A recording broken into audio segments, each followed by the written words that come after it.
stretch to say Phil Harrison, one of the greatest ever. Oh, what a final in prospect. What a final in prospect. Stephen Jameson back with Simon Webb to take you through this final match of the 2021 Ultimate Pool Pro Series second weekend. We've had one event, we've very nearly had two events. Shane Thompson won event number one. He took home a cool £10,000 for his trouble and the biggest title of his already pretty illustrious career.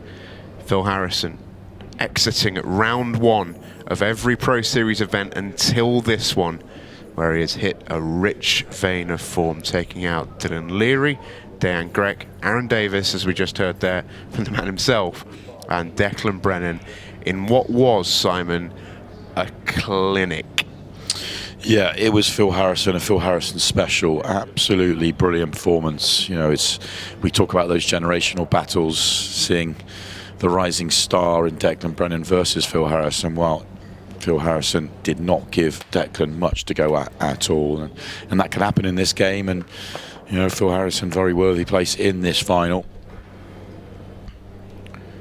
I think that's Phil who's won the lag, and interesting to hear him speak about the break, because for someone who's so good, he hasn't been totally happy with his break. Interesting to hear, because he won the Masters. There was an incredible event with a ridiculous field with that break, and he's been chopping and changing, wasn't happy, but he's found some success in this tournament with it. That performance against Declan is about as good as you can possibly play.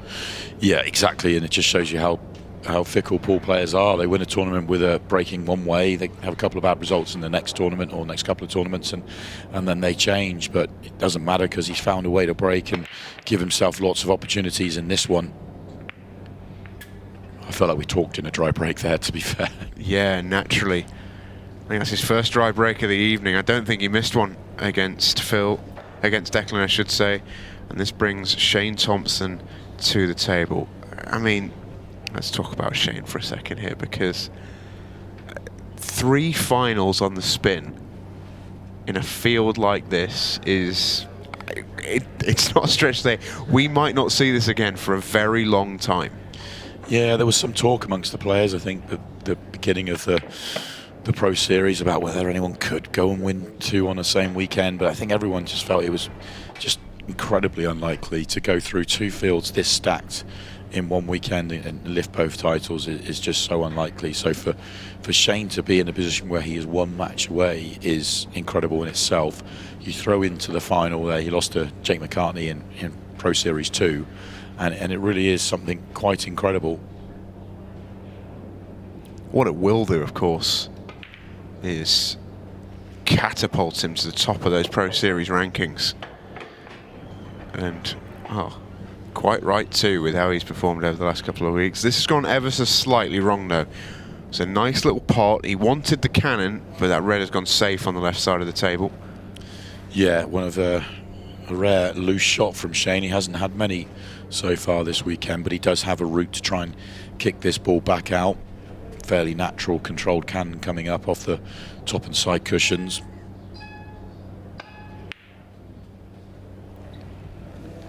Oh, he misses the pot, which is a major surprise.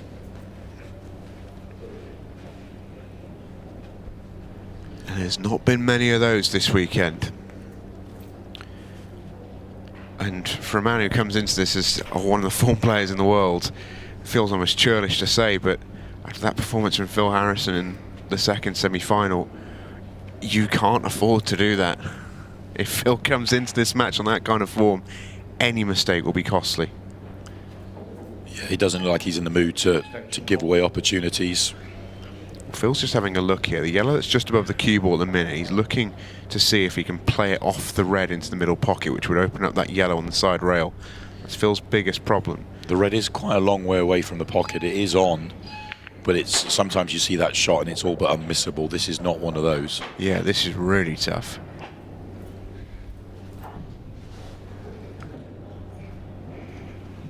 You can see there just how far away from the pocket it is.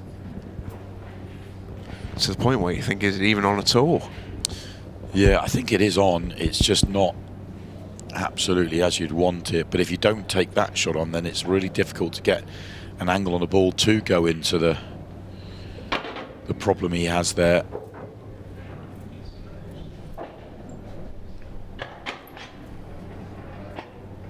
We'll soon find out what Phil has in mind, taking the opportunity to get that one on the side cushion out of the way, as he was perfectly on it. He's going to use the one into the right centre, come off the top cushion and go into it. So he doesn't like the one in the middle of the table off that red. He's actually found a really canny way of doing this, but he's missed the cannon.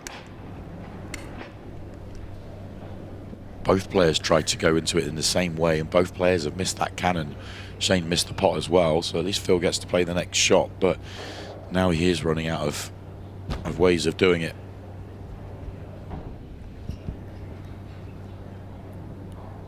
Well, we spoke about this in the last match, but I'm going to bring it up again. I really feel like now that he's used to it, a 30-second shot clock is, it's a shame for Phil. Tries to just drift up into them, and from that angle, the middle pocket was always going to be in play, and so it's proved. Talk about Phil another time, because this is all about Shane Thompson now. What can he produce from here? That red's still a problem for him, don't forget. But he can pick the perfect angle here, pot this one into the opposite centre, little soft screw shot across, and just bump it out.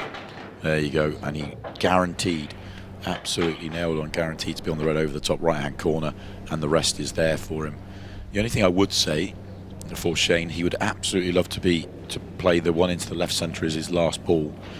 He may, because it's the best ball to get onto the 8 ball, and he may not be able to do that now.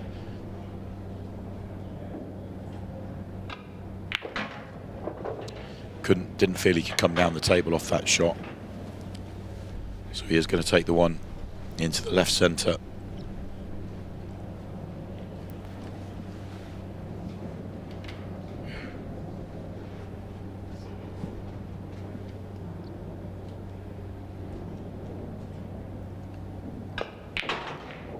Took the opportunity to move the 8 ball out, so very good thinking, but it's still not very good. He's okay, he's got a pot on, but it's not perfect. Yeah, it's not what he wanted. He's actually done really well, but it just double kissed, didn't it, and pushed that white further down the table. This red now is tricky. Just to land on his last one. Tough old pot, and he's good. That's a brilliant pot. And he held the cue ball well as well. Cue ball goes a couple more rolls, and he snookered himself with the 8 ball. So had to absolutely die that in pocket weight. He's come around to have a look to see how tricky the 8 ball would be into the left centre pocket. Not easy to get it on it into any other pocket.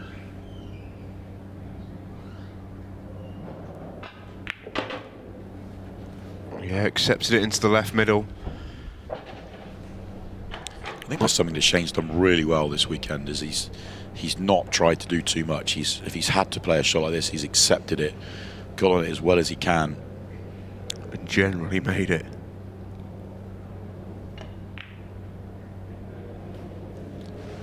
But he's missed that one. Yeah, not this time. This frame now starts to feel very, very important. Both players have had decent opportunities to win it. Shane has had 2.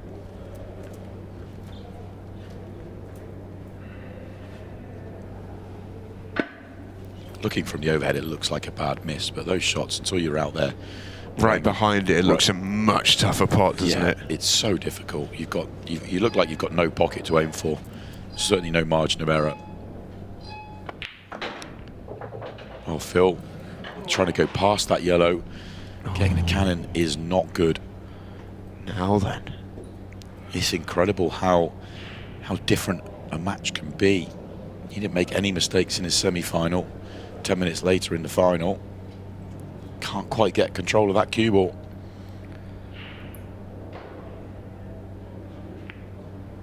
So just the safety shot. And it's quite a clever one.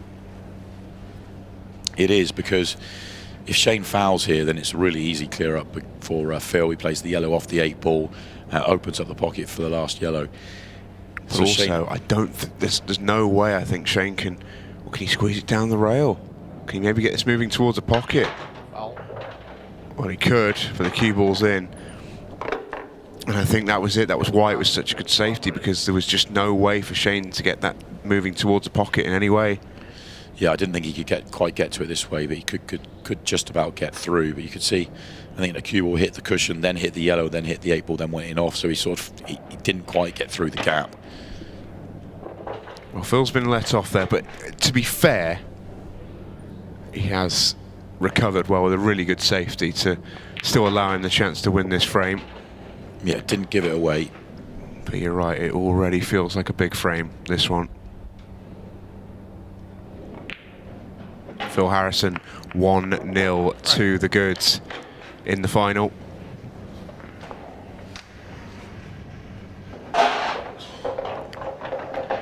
Been a superb run this from both players. And it means an awful lot to them as well. The strange thing for me there for Shane Thompson is that's the sort of start I would have expected yesterday in his first big major ultimate pool final, and he didn't show any nerves. He was just relentless from ball one. He was so good, so clinical. So I'm slightly surprised that here in the second final you think that with the confidence of yesterday maybe that wasn't going to happen. Maybe we're reading a little bit too much into that frame, but yeah, I'm a little bit surprised it's happened. But what Shane has done so well all weekend long is just forget about it and on to the next frame, on to the next opportunity. Yeah, he's been quite open with us actually, speaking about how he's actively worked on his temperament.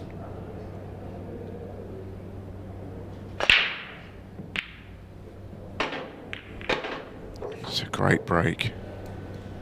He'll be really pleased with that. Yeah, didn't quite get the explosion. It looked like he got good contact on the pack, maybe not perfect, but they didn't really open up that nicely until the end, and then all of a sudden the layout sort of all came together, and this is a good chance. Yellow ball's in play.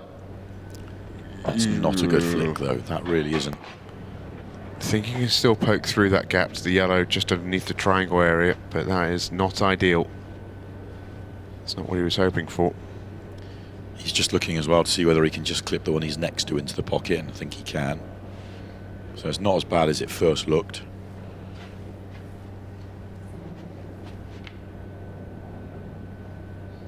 He's going to take that one under the triangle area.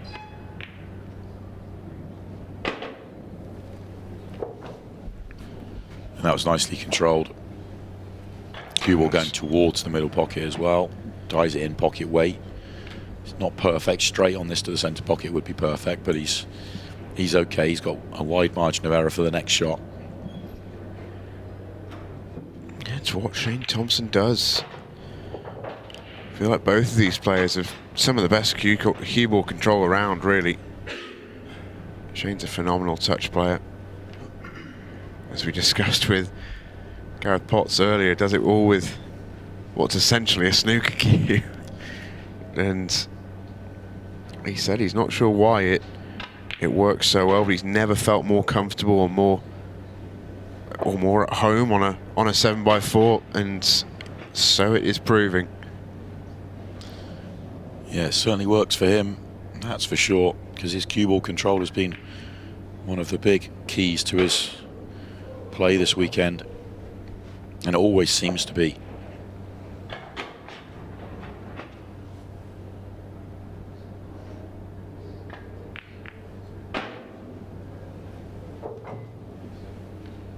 Just has to be careful with his positional shot onto the 8 ball. It looks wide open in the triangle area, but the two reds on the left-hand side can get in the way if you don't execute this next shot well.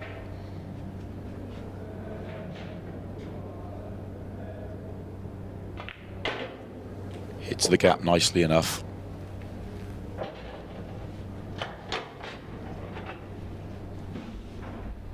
Yeah, all but there for 1-1.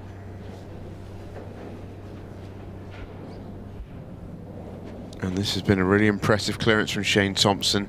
this is what he's done so impressively all weekend, that whenever there has maybe been a mistake, which there was in frame 1, he has instantly forgotten about it and got about his business and gone and cleared up the next visit. He's done it so relentlessly for the past 3 days. I keep saying to him, I'm chatting to him quite a bit out and off air and sort of saying, I feel like you've got no memory. Shane, you just can't remember anything, the mistake. And actually he did say, when I had that conversation with him, he said that, to be fair, he doesn't really remember frames. You know, if you talk to him today about what happened in the final, he wouldn't be able to tell you.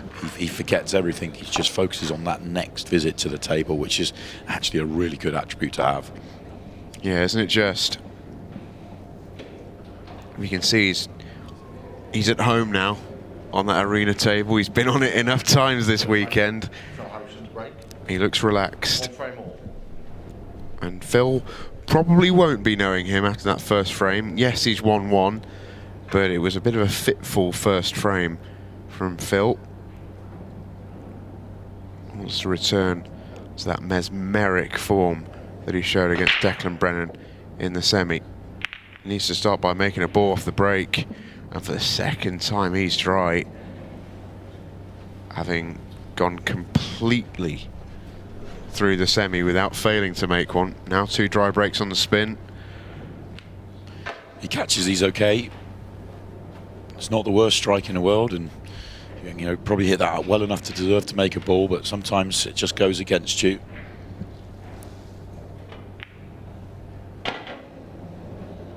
Red balls in play. Shane's decided to go for reds. Just a couple in and around the 8 ball there that just needs to pick a good route with those in a good order. They all have a nice comfortable pocket, but getting from one to the next is the tricky bit. But as we keep saying throughout this weekend, that's, you know, Shane's been so good at that. Yeah, this looks a little claustrophobic, doesn't it? But I have a sneaky suspicion that it won't in a couple of shots' time. Unless that red he's just hit goes to the bottom right, then that's actually made things worse. But just looking at his body language and the overhead camera here, I think there is still room to pot it. It may not be the full pocket. Well, the fact that he's lining up the cannon with the cue ball, this must go. But another quick look at the pockets, and not the full pocket for sure.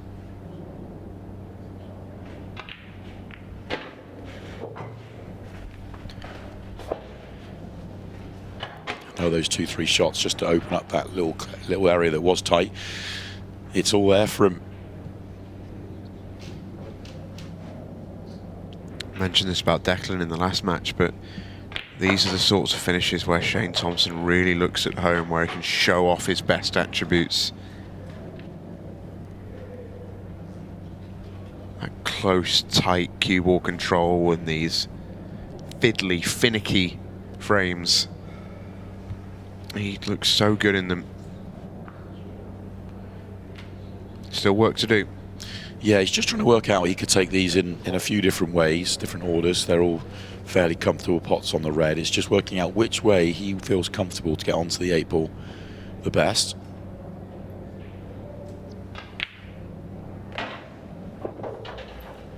And his choice is to leave the red over the right-hand corner as his last ball. Not sure if the 8 ball goes into the left centre or not, so if he could just drop the red in and be on the 8 ball, but if not, he's just going to have to come round and land on it. So just avoid the yellows.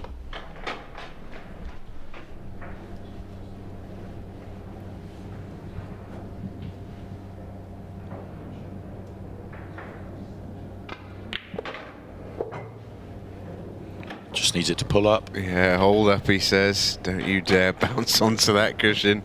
He is fine. Keep trying to find areas where he could go wrong in these finishes, but he keeps it under such close control. It That's really is brilliant. Finish. Right. 3-1 leads Shane the Safe Cracker Thompson. Is he on the way once again?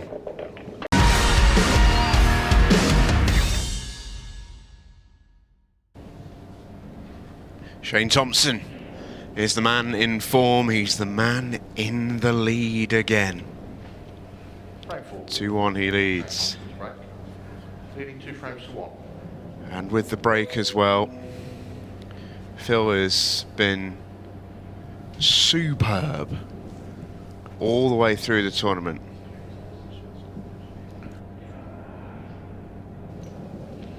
And Shane here makes a ball off the break, and once again we'll line up these balls. These reds look really inviting, but that 8-ball is horrible. Yeah, it's always something, you know, it's not, you can't expect to have great chances after great chances. There's always got to be some work, and I agree, those reds do look really, really nice. Yes, the 8-ball's a problem, but the reds near it mean he has got some ammunition to try and move it. It's also in a position, not too bad in a position for a double. The yellows look like they're blocking it, but I don't think it is. There is Chris Day on the left alongside Ultimate Pool professional Sean Storey. Chris Day is fresh off winning Challenger Series 4. We saw Liam White earlier take the win in Challengers 3. Chris Day has ran the 128-man gauntlet and taken the win in Challenger Series 4. And got to know Chris quite well, really, really pleased with him, for him I should say. And I know he's been really, really desperate for that one. Yeah, probably more than any other player in the field. And don't get me wrong, everybody in the field wants it. But yeah, there's something about Chris. He's dedicated. He practices hard. Him and Sean Storey put so much time in together. They work on all aspects, thinking about different ways of going about it. The 6-red shootout, everything else. It absolutely fully deserved. A great guy, a great player, and I'm absolutely thrilled for him.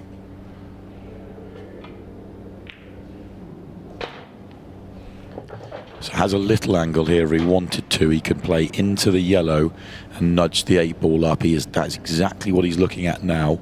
He has left this cannon quite late in the visit, so I was wondering whether he was thinking about potentially leaving the 8-ball as a double, but as long as he gets good movement on the 8-ball, he'll stay on the red to the opposite corner. Not perfect, hasn't got the movement he wanted. It's arguably made it worse. Yeah, if he's not tight to that cushion. Yeah, if he's knocked it tight onto the cushion, he's certainly made the double harder.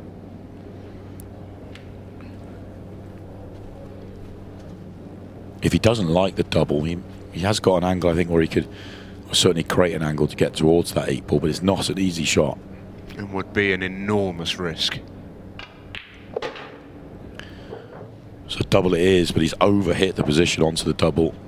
He wanted to be level with the centre pockets or just below the centre pockets for a sort of back double, get the cue ball out the way, and he's come way too far up the table. So for once his cue ball control lets him down. I think he's having a look to see whether he can now take the double into the corner, but the yellow is much closer to being in the way. He is taking it into the corner. And it wasn't there. So a big chance for Phil Harrison now. Shake of the head from Shane. Frustrating one for him. In theory, he's gone about that clearance in a really clever way. I think he's just a little bit unlucky with the cannon that he played. But that is, I mean, that's why, I mean, you preach it all the time. And a lot of players do. You go after your difficult work early to give yourself a second chance at it, a third chance even if you need it. Yeah, he probably felt that he couldn't do it. The reds maybe the one he wanted to use, the other ones were blocking it perhaps and couldn't quite work the angle he needed. But yeah, it's one that's certainly got away from Shane. But it's always frustrating and difficult when your only bad ball on the table is going to be your last ball. It's going to be the 8-ball.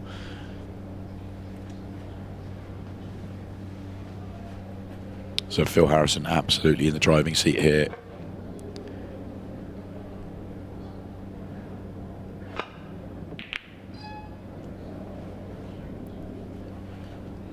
Good solid contact from Shane, so unlikely to get it going anywhere near a pocket. And Phil's got one on the cushion up table, which is slightly awkward. If he gets right behind it, you wouldn't expect him to miss it. But he could also play just to kick it out. If he takes this one to the top right corner, comes back a foot and leaves a little bit of angle on the one to the top left, he could then kick it out. Whichever way he sees it here. I think that's what he's trying. May have come back a shade too far. He might be perfect if he can just screw into it. looks quite straight, but I think there is just enough angle.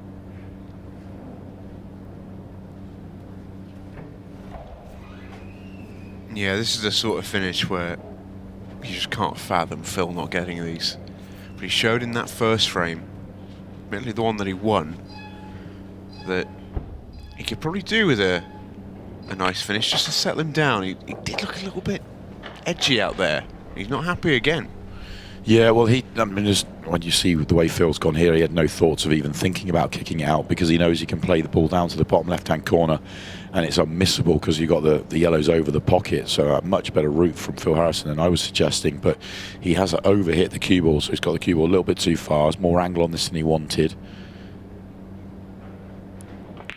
He's still not going to miss the shot. Yeah, it was an enormous target. It really was, and which is why it was a much better route than I was suggesting. But yeah, it's just one of those where he had to move the cue ball much further than he was ever wanted to.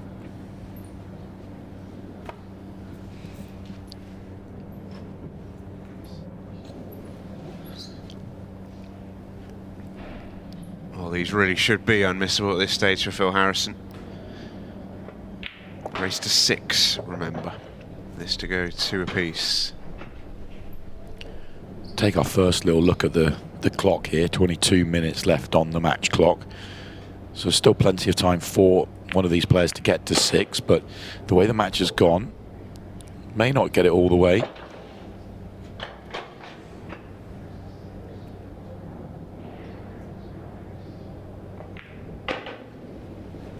By that same token, neither player looks particularly ever like missing a ball.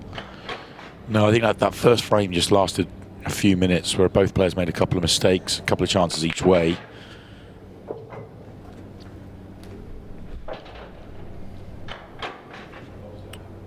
It's been a good clearance this for Phil Harrison. Went about his work really well.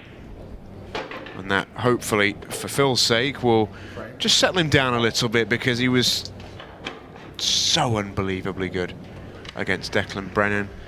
I think a lot of pool players will tell you it's almost impossible to keep up that level 2 matches in a row. You have to sort of drop to your B game at some stage. Good thing for Phil is, of course, his B game is about as good as most people's A game. Yeah, it's still incredible whichever level he's at. They don't drop their standards that far. Yeah, sometimes chances just don't fall your way and there's problems you can't quite solve and things don't quite happen out there, but you forget about them, move on with the next chance. I say both these players are playing incredibly well to be in the position they're in, and one mistake here or there is not going to put them off. Let's take a look at the matches from earlier. Absolutely brilliant day of pool. Thoroughly enjoyed it.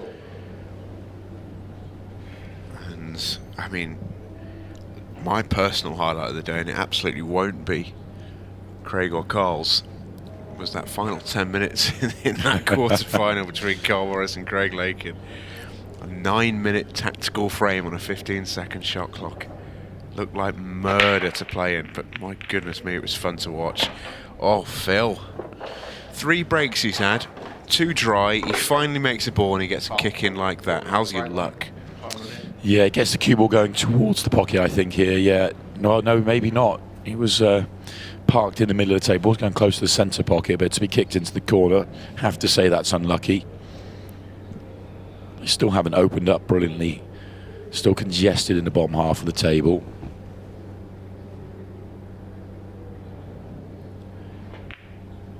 Shane's not even entertaining a finish here with the way they're lined up at the bottom.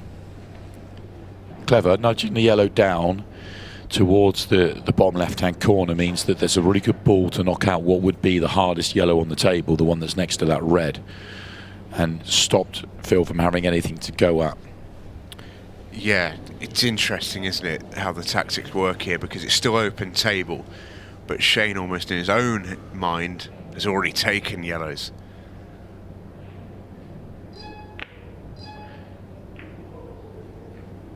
Phil wanting to make it difficult, and he has succeeded, I think. Shane may be actually able to get through those 2 reds to the bottom right-hand corner and get his colour set if he wants to go yellows. Phil's done well there. It's not just hiding the white at the top of the table. He's knocked another red into an area, and the 8-ball into an area where there are yellows.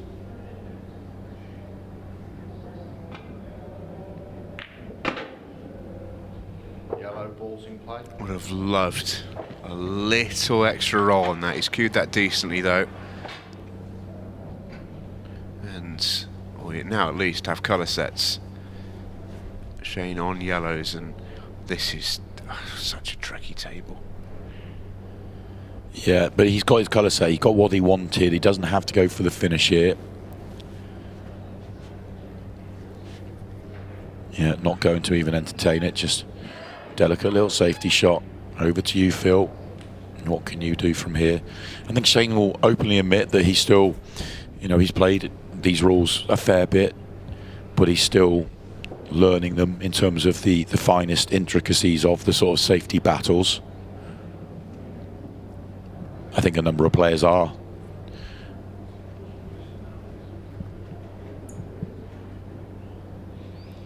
Yeah, we've spoken about it a couple of times maybe this weekend, in that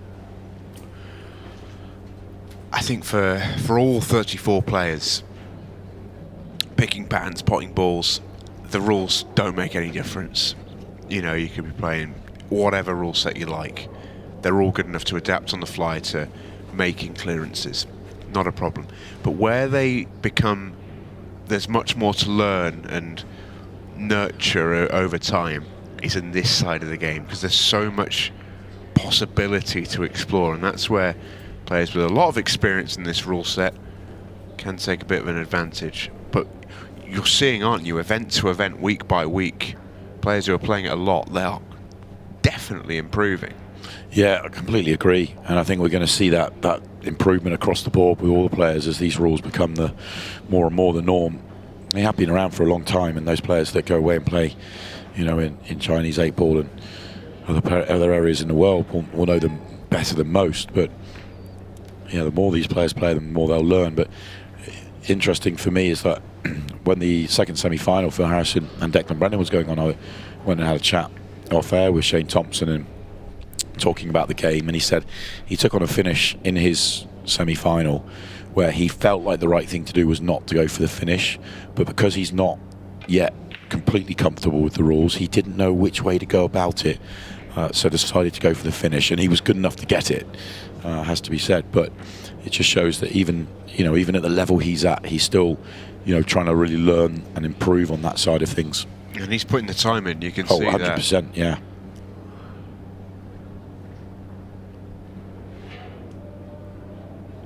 A lot of these players are, you know, the offers, the royalties, the prizes on offer.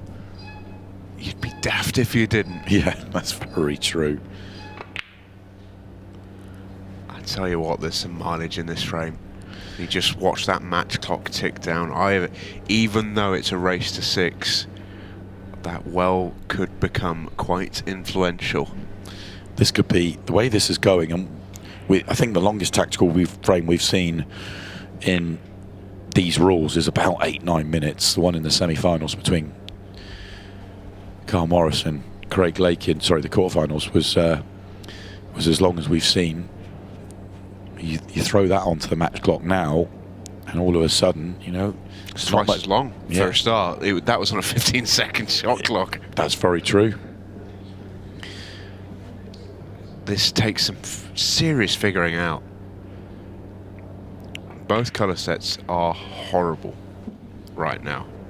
Yeah, and what we normally see in these tactical battles is players taking their opponent's ball off the table wherever they can, and both these players right now are trying to guard against that, which is why you have a big cluster of balls in the middle of the table. Neither player, you know, in other rule sets that we've seen throughout the years, players would start to roll them towards pockets, take pockets away, and all that sort of thing. That's not the case here.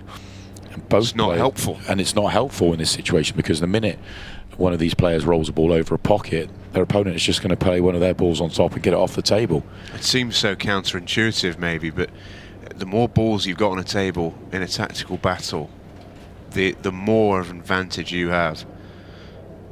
And these two players know that better than anyone, and that's why you see just one ball towards a pocket, and it's difficult to make for Shane if he wanted to. Phil's red. That's a really clever little shot from Phil if he's played it, but one suspects that he hasn't. I think Phil played that shot with half an eye on a finish. When you look at this, the red off the yellow, it opens up, or he was hoping to open up the other red at the bottom of the table and stay on one to the right middle. And if that was the case, he'd only have one bad ball. But as it happens, he hasn't landed on the next ball, and the red at the bottom hasn't opened up. But that was just half an eye on it there for Phil. It's a pretty important shot because he's opened up Shane's really difficult yellow there. And let's have a look. Shane has what? Almost the same number of bad balls as Phil, really. And he's got a tempter to this bottom left. Yeah, can't see any way though he can get out, even with a tempter. Phil would love to see him go for it. Yeah, the bottom of the table is owned by Phil. That's the problem. That bottom right of the table has got reds covering every possible angle. It makes it such a minefield.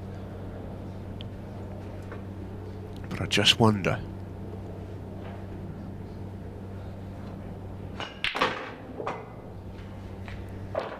Well, he did try and just nudge the red there and open up those two balls. Hasn't worked.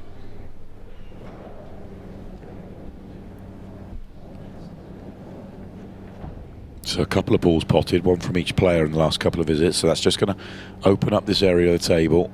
Well, you can see the gradual sort of erosion on this table that's occurred in the last sort of 2-3 minutes. It looks vastly different now. You can see it's starting to get to the point where one of them will go for it. Yeah, just starting to get a little bit of separation.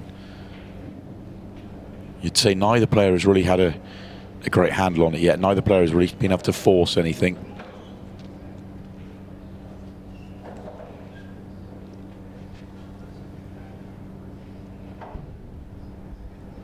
Is Phil tempted? No. That's a great little snooker. Yeah, that could be tricky to get out of. If he's right in the jaw here, I'm not sure there is a way out of it. Yeah, from the overhead, that looks horrible. It really does. From this main camera here, it looks like it might track down the bottom rail, but the only way you can get out there is by using the jaws, and I'm not sure he can.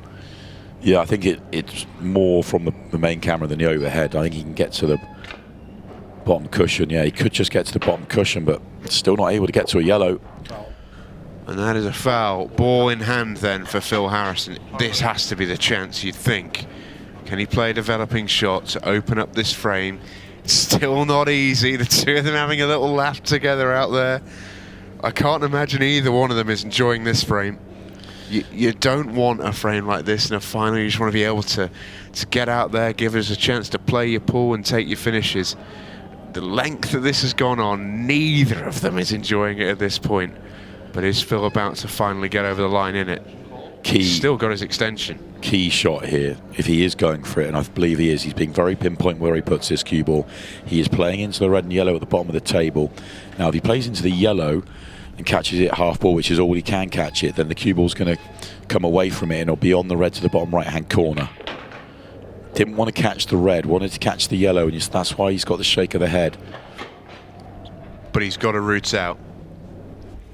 He has, but it's not great because that red at the bottom, it's so hard to get good position or any position on.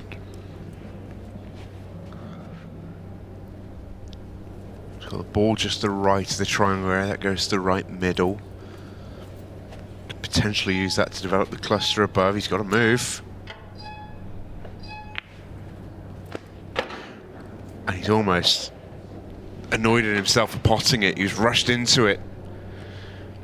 Yeah, potting that just gives him another 30 seconds, but it clears another ball off the table. He doesn't know how he's going to get out here yet. The key shot was just that first one. Had to get the right cannon and didn't. And now he's second favourite for this frame, even though he's at the table. This would be an amazing finish from here.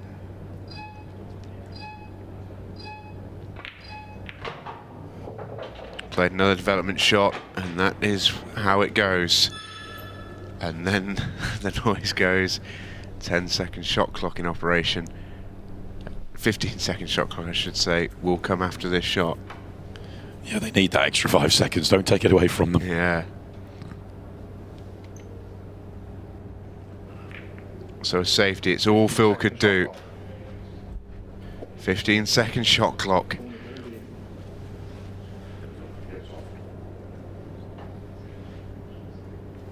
Even though the table's messy still, Shane will be relieved that he gets back to the table, because he knows as well that Phil was one good cannon away from winning that frame. I don't know what Phil can do from here.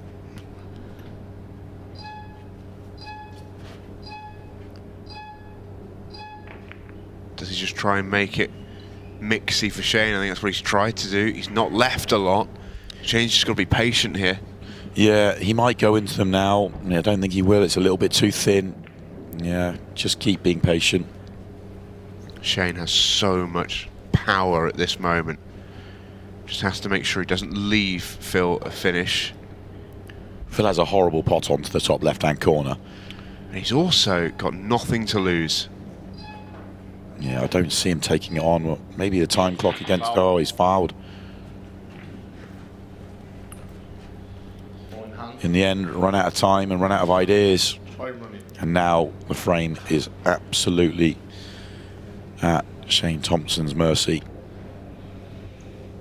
It was always going to be an enormous frame, this one. As soon as it came out, he'd prefer that to stay on the table. I think he's all right. As soon as it came out the way it did, and you saw how the frame was starting to develop, the longer it went, the more and more significant this frame became. And it looks like it's going to be Shane Thompson to win it. And it's amazing, it was such a congested table. The first player to go for it became second favourite within one shot of going for it. Such was the difficulty of that layout. Patience from Shane Thompson rewarded.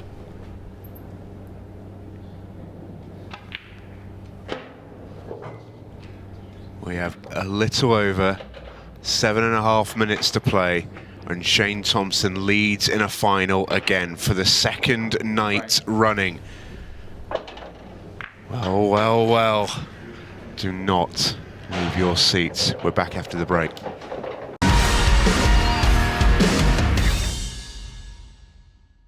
Thompson to break.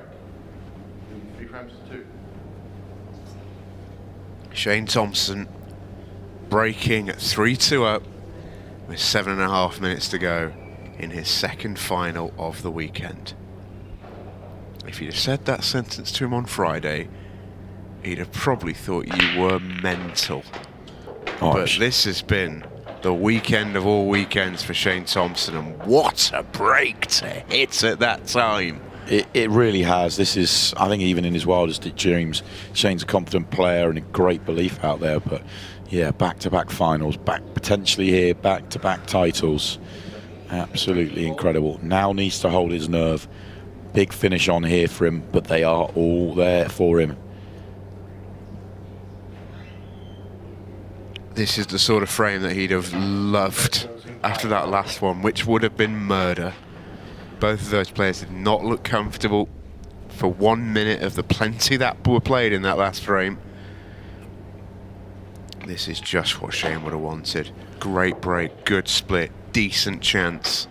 This is the sort of frame where both players wanted. They wanted it like this the whole way through, when it just comes down to who can take the majority of their chances.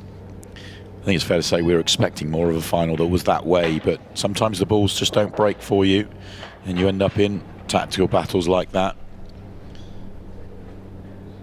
You feel this is the only shot that could really go wrong.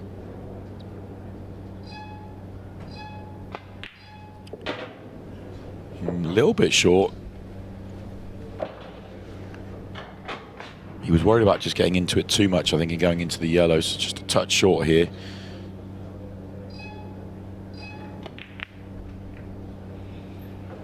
Oh, goodness me, Shano. Oh, and look at Phil in his chair as well. He thought that was staying up. Shane's all his look at how wide that was as well. Oh. All Shane's thoughts there was on the cannon, which he didn't quite get as he played either. Oh, he's got a rub there. That is one relieved Shane Thompson going back to his seat. 4-2, he now leads. 5:41 left on the match clock. There is still time for Phil Harrison, but that time is fast running out. He needs 2. He starts with his break next. Still think we are at a stage where I don't think Phil's had a break where he's made a ball yet. He needs his break to return. He needs the break that he's had throughout the competition, throughout this second event, throughout that semi-final. He needs that to return, because it's no good just having a frame where he manages to win it. He needs to win this one in one visit, because he needs to put Shane under pressure to respond. If Phil can win this in one visit, there's still enough time. Phil Harrison's break. Counting 4 frames to 2.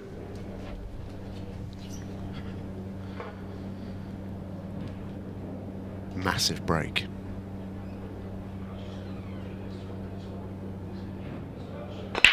And he's gone back to his stand-up. You notice that? Changed it again. He told us in the studio he didn't like it much. He felt like he lost the cue ball, but he lost faith there after the first 3 breaks of this match, and he sacrificed a little bit of control for a lot more power, and he's made a ball. And to be fair, he did get a lot more power into the pack. He's immediately unhappy with the split. It's not as easy as Shane Thompson's was in the previous frame. Has a couple of problem areas, 2 yellows together, 2 reds together. He's going to go for reds, and he's going to go, if he goes into these 2 reds from the bottom cushion here, and he's going to be knocking the reds towards the yellows. Not guaranteed to develop these. Develops one, but not the other. That was always likely to happen. Almost needed to get across to the second cushion first, so he's going into it from the second cushion, pushing them into the open. Used his extension and got a 15-second shot clock to deal with. He's up against it here, Phil. He really is. Long plant. Oh, it's not a bad effort, but is that the moment where the game goes for Phil Harrison? Because if Shane goes 3 up at this stage, it is very difficult to see a way back for Phil. This isn't a Monday night. There's no way of winning a frame in 1 ball with a golden break or a golden duck with, I'd say, less than 3 minutes remaining. Almost impossible for Phil to win at this stage if Shane goes 3 in front. He wanted that to drop, I think. Or was he just trying to take the pocket? Either way, I don't think he's been entirely successful with what he was trying to do. Phil back at the table. Does he have a way out?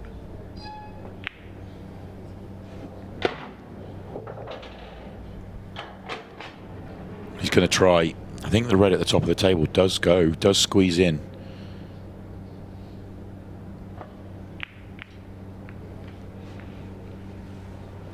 Has to be aggressive in that situation. No point playing safe, because you haven't got enough time in the match.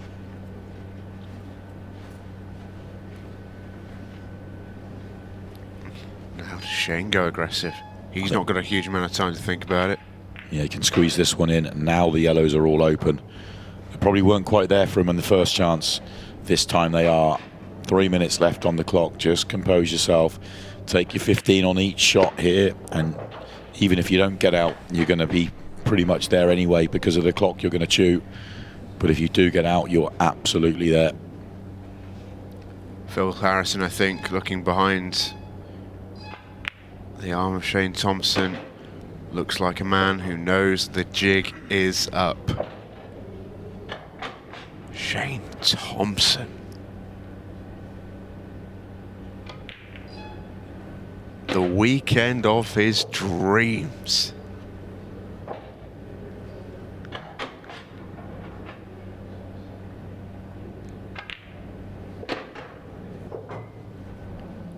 Two balls away from a 3-frame lead with what will be about 2 minutes remaining.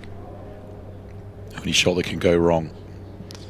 Loads of room to land on it, and he has landed on it, and he knows it. Yeah, you see the cue just at the bottom of the picture there. He knows.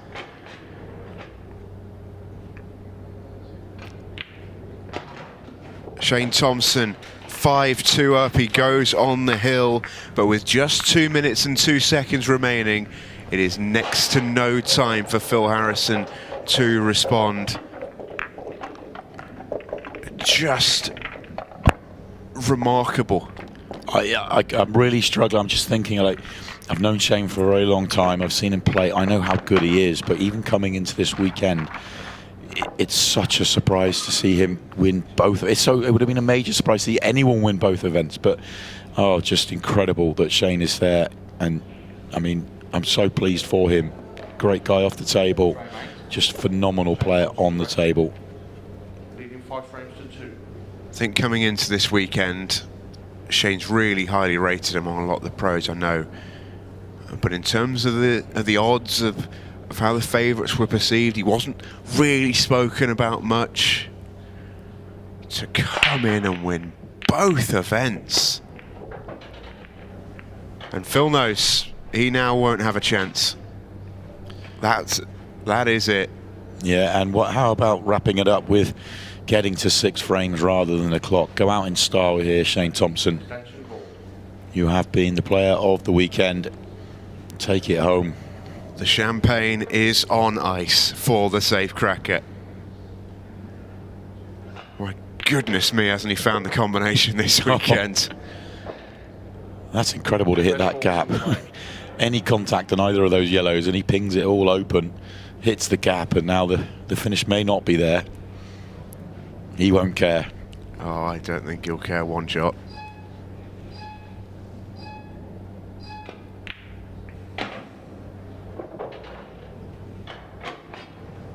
Just an outstanding run. Even if you just consider the players he's beaten in the finals. You're pleased if you win just those 2 matches. Let alone plenty before to even get to that stage. Just a stunning, stunning weekend. I agree with you, Simon. It's difficult to find the words just to impress how significant an achievement this is. I mean, as you already said, all the top players know how good he is. He's so well known around the pool world, but he has announced himself to the wider world here. He's going to be going into every tournament now as a major danger man, and he's going to wrap it up in style. He is going to complete that finish. A couple of really good cannons to open it all up. 20 seconds to wrap it up. Come on, Shane, run around the table. Shane Thompson with the 8-ball to complete the weekend of his life. Wow! Shane Thompson, undefeated through the Pro Series weekends, has gone back to back. How about it? Just can't believe it. Absolutely incredible. What a performance from Shane Thompson. He told us earlier in the studio he wouldn't know what to think if he won 2. He wouldn't know what to say. Well, he's got about 2 minutes to find some words because we've got the presentations, and I will speak to him next.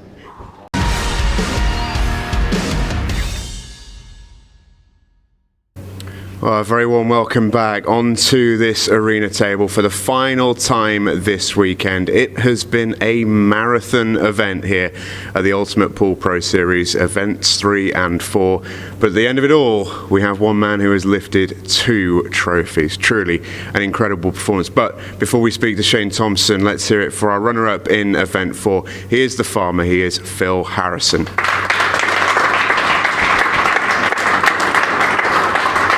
Phil, congratulations on a fantastic run to the final. We spoke to you after your semi with Declan, and it felt like it couldn't have gone better for you. That final was tough, wasn't it? The balls weren't there for you. The break was difficult. It just shows how the game can go sometimes. Yeah, just the way it is, isn't it? You know, you can. I don't know what to say really. It's you know, you play sort of like the perfect match, and then you get, I don't know, 3 dry breaks on the trot, and obviously Shane breaks bigger than me anyway, and he broke really well, and you know, never mind, Shane was the best player in the tournament, you know, all weekend, so he thoroughly deserved to win both. You know, he was very, very good. It's been a return to form for you in the Pro Series. I finally got to see you go deep in one of these competitions. I know you really cherish being a part of this series. How pleased are you to finally stake your mark on one of these tournaments? Well, I think if someone had said to me, "Oh, we're going to get to the final of the fourth event," I would have chopped their hand off. There's no doubt about that. But obviously, when you do get to the final, we want to win it. But no, I'm happy. I started to play a little better, and I've been rubbish, the last sort of 3 or 4 weeks. So to actually play some decent pool, and just one of those games in the final. Shane was just better than I was, and that was it. Well, Phil, I'm sure we'll see you very, very soon. For now, though, congratulations on a brilliant tournament. Thank you very much, mate. Thank you. There goes Phil Harrison. Well, at the start of this weekend, if you'd told this man that he would not only get to the final of one event and beat Chris Melling 7-1, he'd get to the final of the other and beat Phil Harrison 6-2, I think he'd have asked you what you were drinking. He has, though, got to that point. He is your 2-time winner of the Ultimate Pool Pro Series 3 and 4. The safe cracker's here again, Shane Thompson.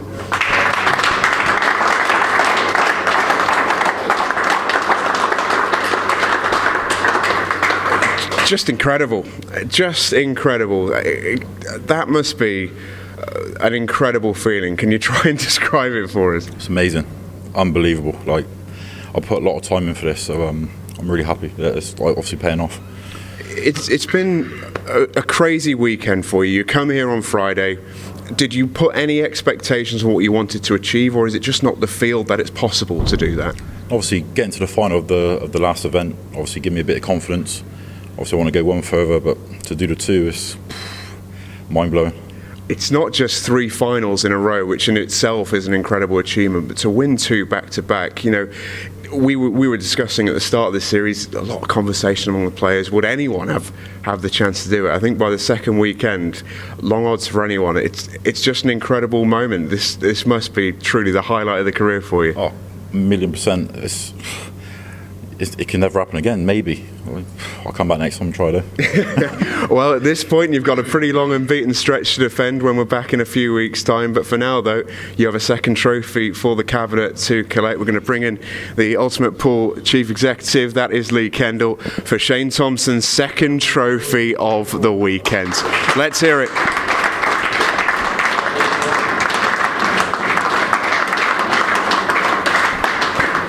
Truly magnificent. Do stay with us, we've got more next.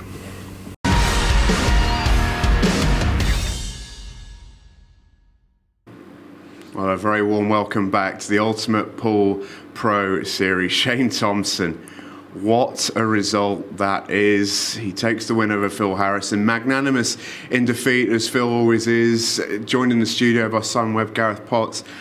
Gareth, I'll start with you. Just can you try and put that into perspective of how outrageous an achievement that is to not just win one event, but 2 in the same weekend against this field of 34 players? It is remarkable. Incredible. And to be honest, I'm not sure that'll be done again. 32 players, 32 of the very best players in the world. Short format, especially the second event, race to 6s. The other event's only a race to 7. I'm not sure that'll be done again.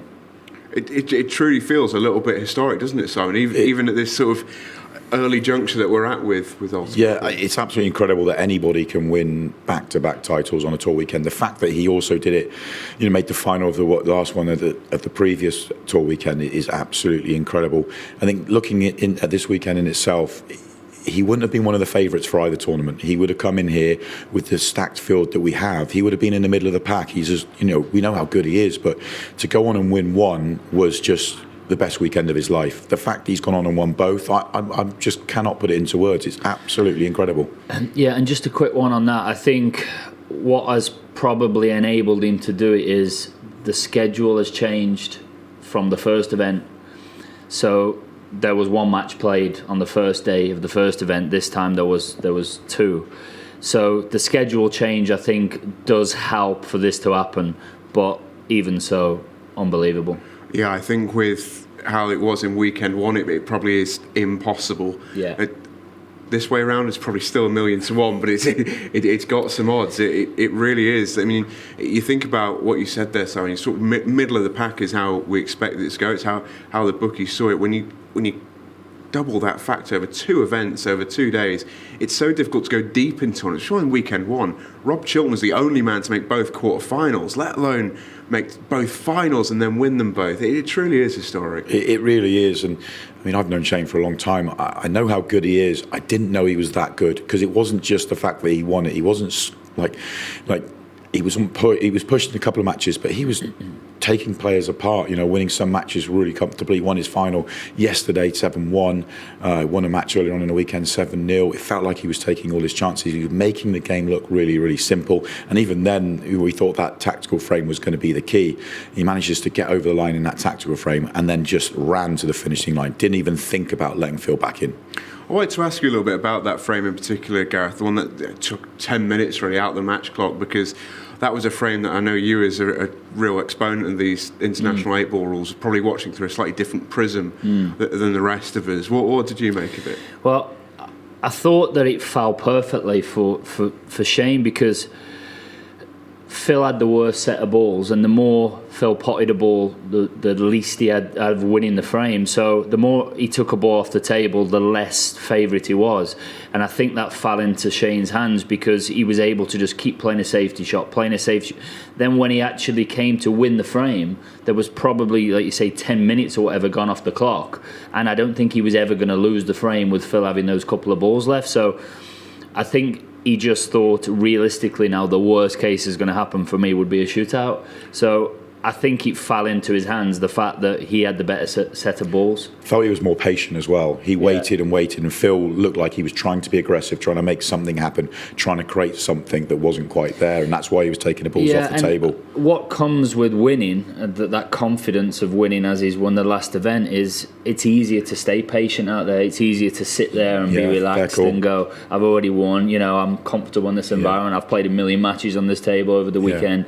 It's much easier to feel comfortable in that environment. And in fairness, I said in the semi-final against Declan, Phil looked unbelievably comfortable. And I know Shane, he gets a little bit red in the face, but you can see when he's at the table, he just looks comfortable, and obviously that comes from winning matches. He doesn't show any emotion when something goes against him, like a lot of the top players do. It's just walk around the table and come up with another plan. It's just he looks completely in his own zone out there. Yeah, well, he's worked on that. That hasn't always been the case for Shane. I know you've known him through England for a long time, Simon. That wasn't always the case. No, he's talked about it all weekend long. I've been so impressed with it. It's something he's had to work on. I think it is a huge part of the game. Keeping that composure out there, keep trying to evolve and improve yourself is absolutely key. And he's one of the most dedicated pool players I've seen as well. That's what I was just going to say. He's not ventured away to any other Q sports either. He doesn't play any snooker, he doesn't play any American stuff. No chance. He's just been an out and out English pool player. And this has been a long time coming. He's played a lot of money matches. He's been at the deep end of tournaments for a long time, and completely fully deserved. Yeah, and speaking of winners, not the only winner tonight, it's worth pointing out as well, in the Challenger Series, there's the man with his trophy, Chris Day, getting the win, joining Liam White for the Challengers victors today. You talk about impressive performances. Anyone who can win a Challengers event through 128 player fields, it's some performance. And sorry, just go to you first. I know you know Chris really, really well. He has been trying for that. He's been one of these players who's come in not necessarily with an expectation, that'd probably be unfair, but he's coming in and he is absolutely targeting that win. Anything else he deems as a bit of a failure. Yeah, he's in here. I mean, some players playing in the Challenger Series, they want to challenge themselves against some of the best players around, and they're thinking they maybe could get through to the Pro Series. He came into this, and his goal absolutely was to make it into the Pro Series. He was very dedicated. He works very, very hard with Sean Story, who is one of the ultimate pool professionals, and winning that event today is going to mean so much to him. It hasn't absolutely secured his place in the Pro Series, but it's going to go a long, long way to do so. Well, and it has absolutely secured his place in the Champions tournament, which is obviously a big, big bonus. Yeah. So, all of these players that do well. Does Shane get a buy for that now? Yeah, he's in it twice. Absolutely, but one thing I know is 9.7 mil tip. All my problems are solved. That's the way forward. I suppose for Phil, just touching on our runner-up there, I wanted to ask you guys. I'm sure you've had this at some point in your career. You'll have had a match like Phil against Declan, where it's been lights out, no problems, faultless pool. It can't always be that way, is it? Especially when you're straight back on. You just feel like it should just be able to continue, but it's never quite that simple. And it's hard for people sitting at home watching, thinking, well, that was 2 minutes before. What's different? His break was different. The balls were just not breaking the same. He didn't look like he was hitting them the same. Everything was a little bit awkward. He had the wrong set of balls every time he come to the table, and that's poor. Unfortunately, that happens. It's pleasing to see him get up and running in the Pro Series, though. He won the Masters, yes. He's been a world champion. He's been at the top of the game for a very long time. But he hasn't delivered in the Pro Series up until now. So the fact that he's made the final, we're going to see him up and running, and I expect a lot more from him in the next Pro weekend.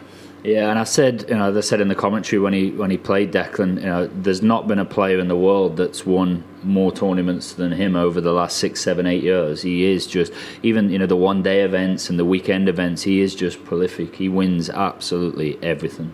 He's a phenomenal player, and I suppose brings us quite naturally to its conclusion. 34 players now in this Pro Series, and you take a look at the last 8 for each competition. There's different players here, there, and everywhere. I think now that we're 2 weekends in, it really just shows this strength in depth, this entertainment that we've been treated to on Free Sports over the course of this weekend is here to stay.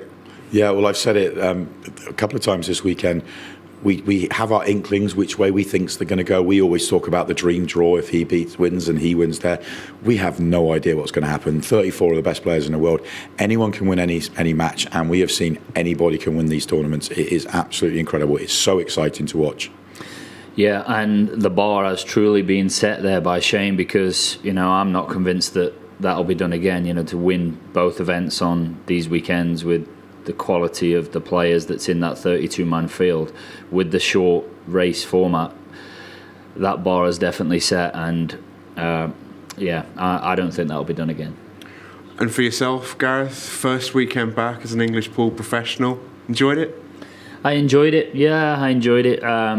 I feel like it's just lit a fire for the next one, though, no, right? No, it definitely has. It is definitely a work in progress. I need to get the equipment right, and then once I feel comfortable with that, then I can start to try and build on that and try and win a few matches. Obviously, I'll play with Mark next Monday in the doubles, which I'm really, really looking forward to. So back on the practice table really this week coming, and get ready for that match on Monday. Yeah, for those not too familiar, our Monday night fixtures in the Ultimate Pool Pairs Cup will continue on Free Sports. Meantime, we'll be here tomorrow. It's a marathon stint for us and yourselves at home, but we hope you're enjoying absolutely every ball. We have European pro golfer Andy Sullivan with us tomorrow. Can't wait for that one. He's partnering up with the Flash Jordan Church. That's the marquee matchup in week 3 of that competition. And then, as Gaz just said there, him and Mark Selby, the snooker world champion, are with us next Monday as well. It just keeps on coming on this Ultimate Pool Pro table. We're going to be back with the Pro Series in about a month's time when we return for weekend 3 in October. For now, though, thanks for joining us over the course of this 3 days. We've absolutely loved your company. We'll see you very soon.